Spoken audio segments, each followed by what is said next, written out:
Assalamualaikum warahmatullahi wabarakatuh. Kembali lagi di Trisakti Bird Farm. Hari ini saya akan membahas beberapa tips-tips yang berhubungan dengan ternak burung, terutama burung zebra fin sama emprit Jepang. Nanti seperti apa, simak videonya sampai habis. Saya sambil mengganti air minum yang ada di kandang saya. Selamat menyaksikan.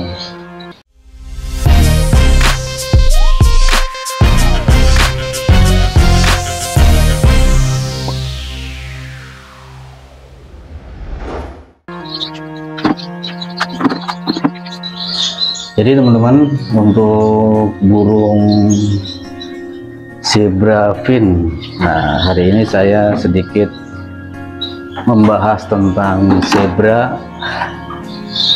Jadi burung zebra ini bukan asli Indonesia yang saya ternak, tapi hasil dari impor dari Belanda ya. Nah, di Belanda sendiri sebenarnya banyak varian warna yang ada di zebra fin. Nanti bisa kalian cek seperti apa sih varian warnanya, karena memang ratusan varian warna yang ada di burung zebra. Dan sebenarnya ada burung zebra juga yang asli Indonesia atau zebra timur. Nah, zebra timur itu dia bentuknya lebih kecil, itu lebih kecil dibandingkan dengan burung si emprit Jepang.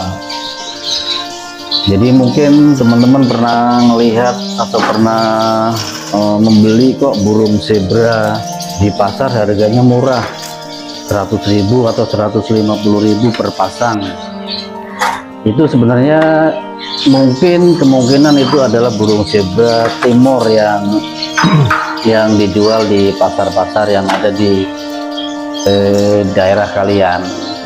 Nah, burung yang zebra yang ada di yang impor itu posturnya lebih besar dari burung zebra timur, makanya biasanya harganya jauh lebih mahal dibandingkan dengan burung zebra timur. Nah, burung zebra sendiri masuk ke Indonesia itu entah kapan ya, tapi saya dari awal main burung itu ya, burung zebra itu sudah ada di Indonesia. Saya main burung itu tahun 2004. Yang pertama saya pelihara itu adalah burung kenari. Sampai sekarang ya ilmu kenari pun saya masih ada sedikit-sedikit lah. Nanti saya akan ngasih pelajaran juga tentang kenari ketika nanti ada waktu pembahasan tentang kenari.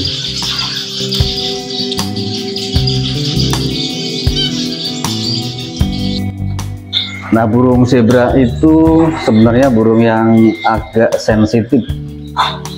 Agak sensitifnya itu biasanya kalau masih baru-baru belum mengenal yang pelihara itu, biasanya burung itu agak ketakutan ketika kita mendekati si burung zebra. Makanya ketika belajar tentang zebra ya, usahakan zebra itu terbiasa dengan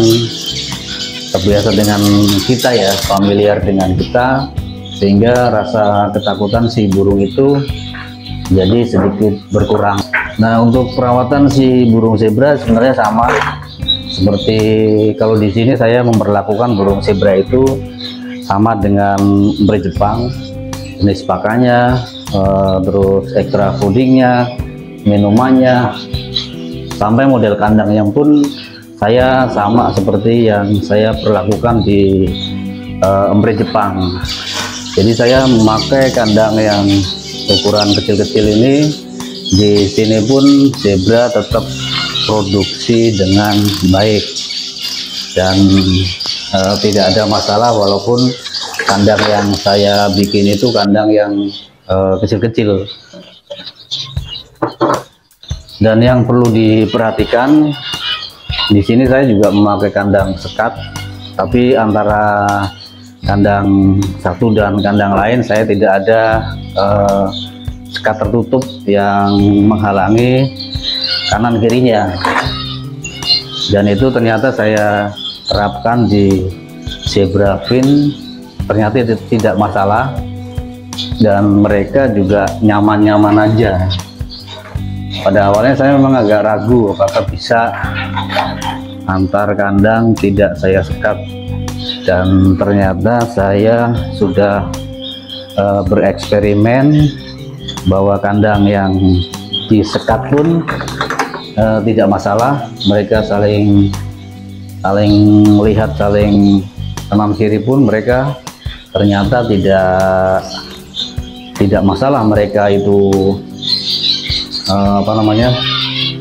saling melihat itu ternyata no problem lah, mereka tetap berproduksi dengan baik.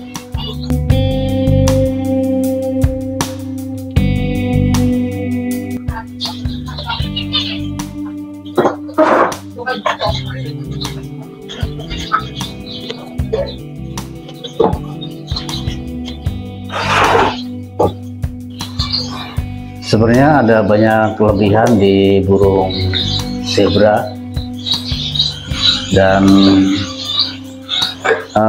burung ini tuh sebenarnya mudah sekali dirahi atau produksi. Jadi banyak kasus yang ada di tempat saya itu, burung zebra itu anakannya itu baru umur 2 minggu, tiba-tiba si indukan itu kadang-kadang dia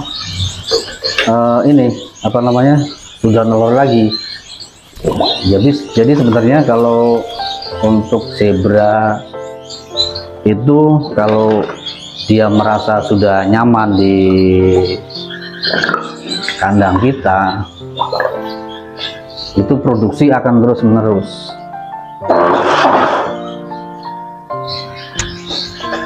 Dan biasanya kita yang harus memberikan tambahan extra fooding atau pakan yang relatif lebih banyak ketika kasus yang ada seperti itu terjadi. Jadi memang zebra itu kalau sudah nyaman di kandang kita, itu akan terus menerus produksi. Tidak ada istilahnya itu macet produksi, kecuali kondisi pakan yang tidak memungkinkan, kita terlalu sedikit ngasih makan, itu juga biasanya akan berpengaruh pada produksi si burung zebra. Sebenarnya zebra sendiri lebih hampir sama kayak si burung beri Jepang, dia juga tahan terhadap penyakit. Pada kondisi dingin atau panas mereka kuat. Termasuk di kandang saya ini sekarang juga kondisi sangat panas, tapi untuk produksi si burung zebra tidak pernah ada masalah. Dan sebenarnya burung zebra sendiri itu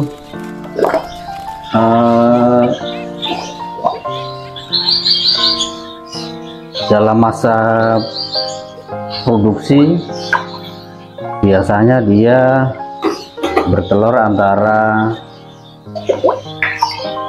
3 sampai 7. Jadi biasanya kalau terlalu banyak telur yang dihasilkan, saya biasanya suka menitipkan, misalkan ada 7 telur yang isi, nah biasanya saya ambil 4 atau saya ambil 3, nah itu saya titipkan di burung zebra yang telurnya lebih sedikit. Dan itu sebenarnya untuk mengurangi tingkat nanti pada kematian si anaknya, karena ketika burung itu terlalu banyak telur dan akhirnya juga menetas, biasanya pada masa-masa meloloh itu indukannya akan merasa keteter untuk meloloh anakannya, dan itu biasanya akan berakibat banyaknya kematian yang ditimbulkan dari anakan yang tidak diloloh. Dan beberapa waktu yang lalu juga saya membagi atau memfosterkan telur-telur dari si burung zebra itu ke embri Jepang.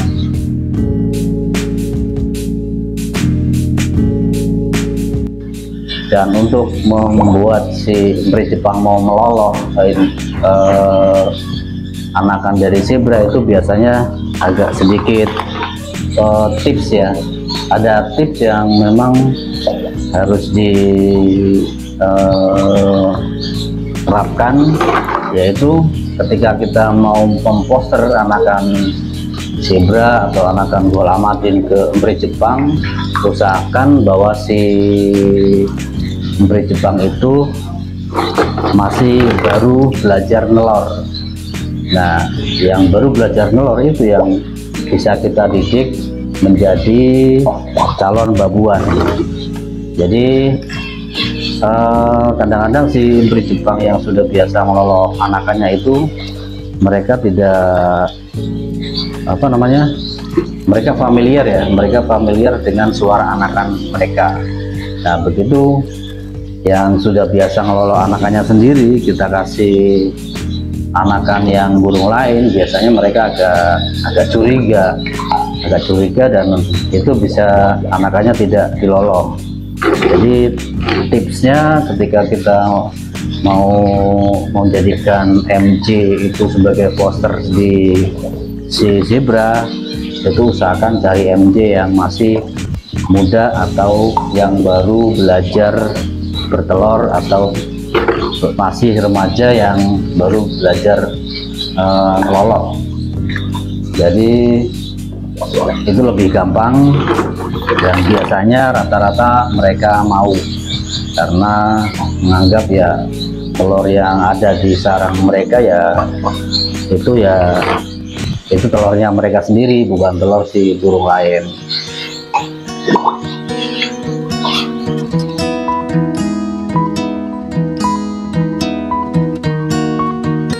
Dan perlu teman-teman ketahui bahwa burung zebra itu sebenarnya sangat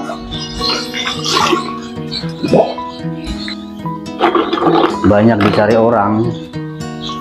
Harga kemarin sempat gila-gilaan, sampai ada yang jual juga puluhan juta sepasang untuk jenis tertentu. Dan beberapa tahun ini, tahun kemarin kita merasa bahwa harga zebra hancur-hancuran, saling jual murah-murah. Tapi seiring waktu sekarang ya mungkin karena banyak penggemar baru yang belajar di zebra fin dan burung-burung lain, sekarang malah harganya mulai naik lagi.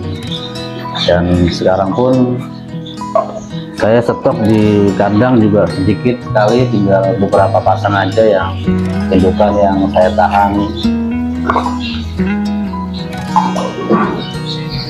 Jadi teman-teman, untuk yang menanyakan saya pakai vitamin apa, nanti saya akan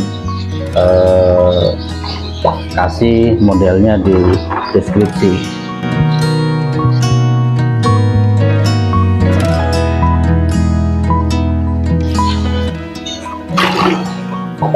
Jadi sebenarnya apa sih yang fungsinya vitamin untuk breeding itu? Nah, saya akan bahas sedikit tentang vitamin yang dibutuhkan untuk breeding. Jadi dalam breeding atau dalam beternak itu biasanya kita telah menyediakan makan dan minum serta extra foodingnya. Nah, sebenarnya vitamin itu fungsinya hanya untuk melengkapi kekurangan apa yang ada di pakan yang kita sediakan. Jadi ketika kita memberikan makanan, memberikan extra fooding atau minuman, itu sebenarnya belum memenuhi semua unsur yang ada di dalam vitamin tersebut. Jadi keberadaan vitamin itu sebenarnya sangat mutlak dibutuhkan untuk setiap burung yang kita pelihara, karena ketika burung yang kita pelihara, kita tidak bisa memberikan apa yang sebenarnya mereka butuhkan. Kalau di alam mereka kan bisa makan apa aja yang mereka sukai, makan apa saja yang mereka gemari, tapi kalau kondisinya di si burung itu dalam kandang, tentunya kebutuhan mutlak atau kebutuhan pakan dan kebutuhan semua yang ada di kandang itu ya yang berperan utama adalah kita. Jadi untuk membuat si burung itu lebih sehat atau produksi jadi lancar ya, jangan lupakan untuk memberikan tambahan untuk vitamin burung yang kalian pelihara. Jadi fungsi vitamin sangat menunjang keberhasilan, salah satu penunjang keberhasilan untuk breeding itulah adalah menambahkan satu unsur, yaitu vitamin untuk breeding.